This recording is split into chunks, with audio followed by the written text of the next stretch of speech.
Troisième cas, donc on a le chauffage seul, hybride. C'est-à-dire que là, on se retrouve dans le cadre de ce que tu disais, plusieurs circuits, une chaudière existante ou neuve, et ça je pense que c'est le cas que vous allez rencontrer le plus souvent, avec une MMTC à mettre en place. Donc qu'est-ce que vous avez en préambule? Si j'ai une installation existante, j'ai une chaudière avec souvent une bouteille de découplage, puisque c'est pour connaître les pertes de charge des différents réseaux, là, et là on va avoir notre tuyau retour qui va venir sur la bouteille. Voilà. Ça c'est ce que vous avez. Mais qu'est-ce qu'on fait sur la MMTC? On va couper ce tuyau-là, on va le renvoyer sur un ballon tampon, toujours de 5 litres par kilowatt, et on va raccorder la MMTC sur ce ballon tampon pour revenir sur la MMTC. Tout simplement. Donc qu'est-ce qu'on va faire avec la MMTC? Et quelque part, on va envoyer les calories sur ce ballon-là, et ce ballon-là, il va contribuer à réchauffer le retour ici. Donc limiter l'enclenchement de la chaudière, et puis le retour, si c'est chaud, on ira alimenter le réseau. Tout ça fait. T'as pas qu'à 60 degrés, ouais. Elle ne peut plus fournir, j'ai besoin de température supérieure, elle n'a pas qu'à dire stop, et puis par diamant contrôle, il va donner le contact de la chaudière pour elle puisse prendre le relais, tout simplement. Et là, on va réchauffer, et bien ici, le retour ici va aller ici, on va réchauffer, et hop, ça va repartir de ce côté-là. C'est un clarificateur. Ça, c'est un clarificateur, ok. On a un truc qui peut les synthèses aussi, non? Récupérer les bouts et tout ça, tout à fait, il récupère, oui. Et c'est pour ça que sur l'installation, quand tu vas sur l'installation existante, sur le retour d'installation, avant d'attaquer le ballon tampon pour pas que tout se décante là, puis après ça va colmater le filtre au plus vite, il va bien prévoir, je dirais, un système de filtration de l'eau. Alors après, clarificateur, pot à bout, voilà. Soit un pot à bout, soit un clarificateur. Ça me semble évident, mais bon. Si c'est pas un clarificateur, c'est du circuit secondaire, quelque part, hein, c'est plus notre responsabilité. Ok, c'est plus nous, quoi. Schéma. Donc ici, mode bus de communication entre la MMTC et le DMA contrôle, c'est ce qu'on a vu, tir à raccordement. Donc là on se branche sur le bornier de couleur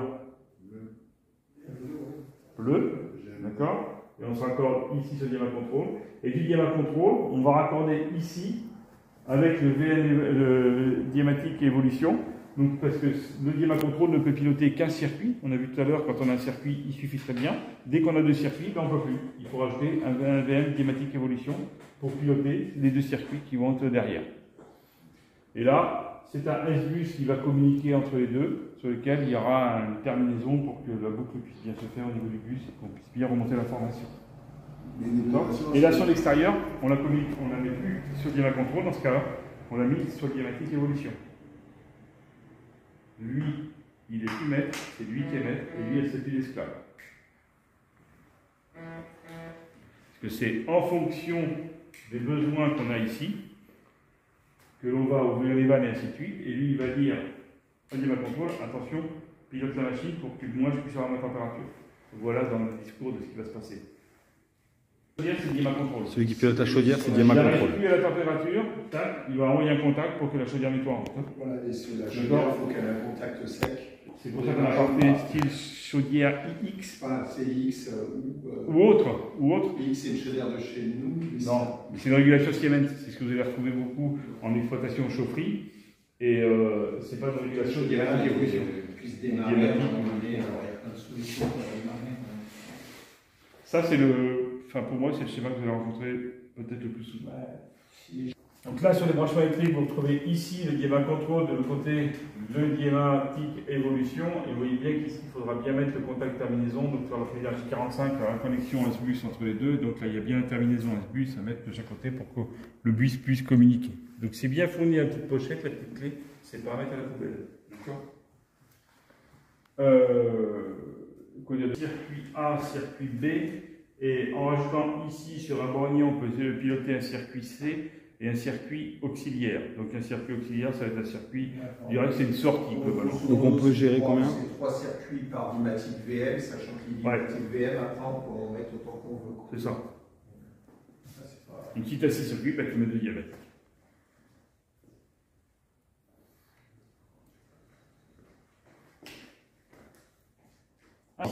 Pour la version X, ouais. Contact sur T1, T2, ce que disait Jérôme en préambule, il y a certaines chaudières où il n'y a pas de sortie contact, je dirais, pour pouvoir piloter une chaudière.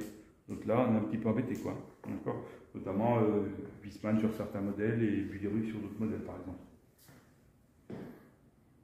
C'est des produits que vous allez retrouver en moyenne forte puissance. Et ici, là, sur nos diamatiques VM, vous voyez la sortie circulateur, 23 voies, circulateur circuit 1A, circuit B. Et ici à côté, vous avez le petit contact TS. TS, il y a un pont qui est déjà en place. Ça, c'est quand vous êtes sur un plancher chauffant. Le plancher chauffant, c'est le thermostat de sécurité plancher que vous venez connecter ici. D'accord? Circuit, et puis une sorte de départ cascade s'il y a besoin, et ainsi de suite. Allez, je passe. Là, c'est pareil, on est sur la même chose un petit peu plus en détail. Oui, on était sur la iX145, iX245, des produits de tailles différentes, mais donc c'est complètement compatible. Il n'y a rien de particulier là-dessus. Toujours pareil pour déverrouiller le système, hein, les 6 heures d'attente, ça, pas le choix. Les paramètres de réglage, il y en a un petit peu plus, il y a un peu plus de circuits. Donc vous voyez que dans l'hybridation, on va avoir plusieurs choix. Hein. Si vous avez fait, donc on a le choix de déclenchement de l'hybride, pas d'hybride, hybride suivant le coût d'énergie ou suivant le COP ou suivant les émissions. Donc selon le coût du kilowattheure électrique en heure pleine, selon le coût du kilowattheure électrique en heure creuse, le coût du mètre cube de gaz, le rendement de la chaudière du système hybride. On va pouvoir choisir entre guillemets le mode de fonctionnement. Donc on peut vraiment optimiser comme il faut. Non, c'est bon. Ici, il ne faudra pas oublier, donc sur la sonde extérieure AP056, désactivation nécessaire de la sonde extérieure sur le DMA contrôle. Rappelez-vous, quand il y a le circuit seul, la sonde extérieure, on raccorde sur le DMA contrôle. Dès qu'on va avoir du multicircuit, et que c'est le VM qui prend la main, on raccorde la sonde extérieure sur le diamatique VM évolution. Aussi, toujours interactif à l'intérieur à 60 degrés, ça, c'est les lois physiques, je dirais, de la propre chaleur qui ne peut pas aller plus loin. Programmation faite sur la iX, alors là c'est le cas de la X, mais ça peut être d'autres chaudières, quoi. D'accord. Alors,